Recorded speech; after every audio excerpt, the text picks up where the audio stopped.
Ang itim mo na, mukha ka na daw tiyanak, sabi ni mama mo. Hindi ka na daw makilala pag uwi mo.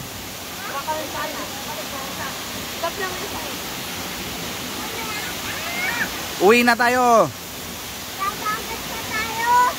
Ha? Ayaw pumuwi. Anong nangyari dyan? Mukha ka ng tiyanak, oh. Mukha ka ng tiyanak. Sige. Sige. Hindi na tayo pupunta sa dagat.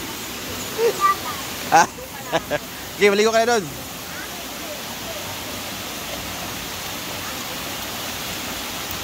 Hindi tayo mga tree para makapagpayo pa.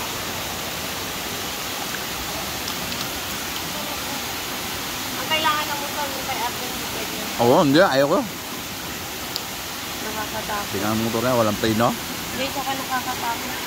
Bakit pa ba?